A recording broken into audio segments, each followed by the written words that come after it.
Hello guys, ഇന്ന് നമുക്ക് chicken വെച്ചിട്ട് ഒരു അടിപൊളി ചട്ടിപ്പത്തിരി ഉണ്ടാക്കി നോക്കിയാലോ. അതിന് വേണ്ടിയിട്ട് ഞാനിവിടെ ഒരു പാൻ ചൂടാക്കാൻ വെച്ചിട്ടുണ്ട്. പാൻ ചൂടായി വരുമ്പോൾ വെളിച്ചെണ്ണ ഒഴിച്ചു കൊടുക്കുക. അല്പം സവാള ചേർത്ത് കൊടുക്കുന്നുണ്ട്. ഒരു 3 പച്ചമുളക് അരിഞ്ഞത് കൂടി ചേർത്ത് കൊടുക്കുക. അതിനുശേഷം നന്നായിട്ടൊന്ന് മിക്സ് ചെയ്ത് കൊടുക്കുന്നുണ്ട്. അതിലോട്ട് വെളുത്തുള്ളി പേസ്റ്റ്, ഇഞ്ചി പേസ്റ്റ് ചേർത്ത് കൊടുക്കുന്നുണ്ട്.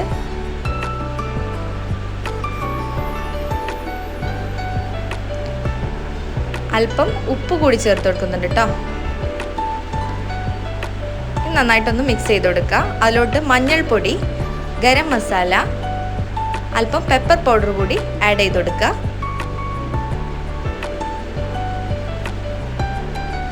ഇനി നന്നായിട്ടൊന്ന് മിക്സ് ചെയ്ത് കൊടുക്കുക. വേവിച്ച് വെച്ചിട്ടുള്ള ചിക്കനാണ് ഞാൻ ഇതിലോട്ട് ആഡ് ചെയ്ത് കൊടുക്കുന്നത്.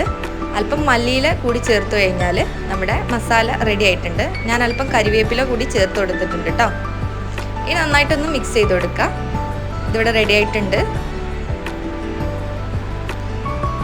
ഇനി നമുക്ക് അതിലോട്ടുള്ള അപ്പം ഉണ്ടാക്കി എടുക്കാൻ വേണ്ടിയിട്ട് ഞാനിവിടെ മൈദപ്പൊടി ചേർത്തിട്ടുണ്ട്. അതിലോട്ട് ഉപ്പ് ആഡ് ചെയ്ത് അല്പം വെള്ളം കൂടി ഒഴിച്ചതിന് ശേഷം ഒന്ന് മിക്സ് ചെയ്തെടുക്കുക. നന്നായിട്ടൊന്ന് മിക്സ് ചെയ്യണമെന്നുണ്ടെങ്കിൽ നമുക്ക് വേണമെങ്കിൽ മിക്സിയുടെ ജാറിലിട്ടിട്ട് കറക്കിയെടുത്താൽ മതി കേട്ടോ. അതിലോട്ട് ഒരു മുട്ട കൂടി ചേർത്ത് കൊടുത്തിട്ടുണ്ട് കേട്ടോ. അപ്പോൾ ഈ ഒരു ബാറ്ററി ഈ ഒരു പരുവത്തിലാണ് നമുക്ക് ആവേണ്ടത്. ഇനി ഞാനൊരു പാന് ചൂടാക്കാൻ വെച്ചിട്ടുണ്ട്.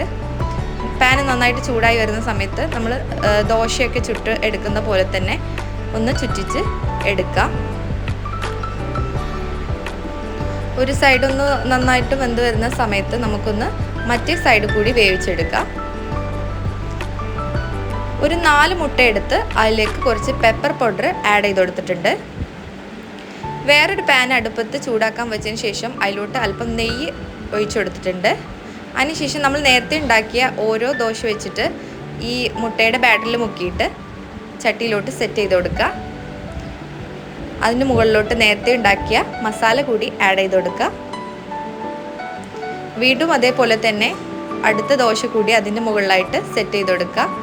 നേരത്തെ ചെയ്തതുപോലെ മസാല മുകളിൽ ആഡ് ചെയ്ത് കൊടുക്കുക കേട്ടോ. ഇങ്ങനെ തന്നെ എല്ലാ ലെയറും നമുക്ക് ചെയ്തെടുക്കാവുന്നതാണ്.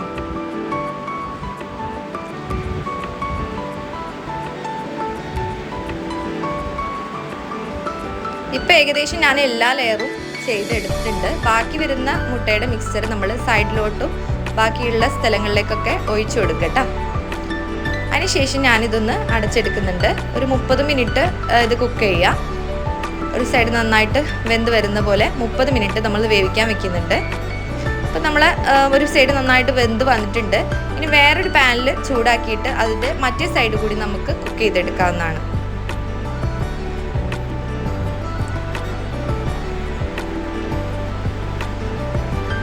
അപ്പം ഞാൻ എല്ലാ ഭാഗവും നന്നായിട്ട് കുക്ക് ചെയ്തെടുത്തിട്ടുണ്ട്. നമ്മുടെ ചട്ടിപ്പത്തിരി സെറ്റായിട്ട് വന്നിട്ടുണ്ട്. അടിപൊളി റെസിപ്പിയാണ്. നമുക്ക് ഈ റമദാനിനൊക്കെ ഉണ്ടാക്കാൻ പറ്റിയിട്ടുള്ള ഒരു അടിപൊളി റെസിപ്പി ആയിട്ടോ. ഞാനൊന്ന് കട്ട് ചെയ്തിട്ട് നിങ്ങൾക്ക് കാണിച്ചു തരാം. നല്ല സോഫ്റ്റാണ്, നല്ല ടേസ്റ്റാണ്. കുട്ടികൾക്കും എല്ലാവർക്കും ഇഷ്ടമാവുന്ന ഒരു അടിപൊളി റെസിപ്പിയാണ്. ഇങ്ങനെ ലെയറിലായിട്ട് ഇങ്ങനെ ചിക്കൻ്റെ ഫില്ലിംഗ് ഒക്കെ വരുന്നതാണ്. നല്ല ടേസ്റ്റാണ്. എല്ലാവരും ഒന്ന് ട്രൈ ചെയ്ത് നോക്കുക. വലിയ പണിയൊന്നുമില്ല. നല്ല സുഖമായിട്ടുള്ള നമുക്ക് പെട്ടെന്ന് ഈ റമദാനും ഇതിനൊക്കെ വിരുന്നുകാർക്കൊക്കെ ഉണ്ടാക്കി കൊടുക്കാൻ പറ്റിയ അടിപൊളി റെസിപ്പിയാണ്. നല്ല ടേസ്റ്റ് ആട്ടോ. അത് കഴിക്കും, നല്ല ടേസ്റ്റ് ഉണ്ട്. അപ്പോൾ എല്ലാവരും ട്രൈ ചെയ്യുക. ഇഷ്ടപ്പെട്ടാൽ ലൈക്ക് ചെയ്യുക, സബ്സ്ക്രൈബ് ചെയ്യുക. Thank you for watching.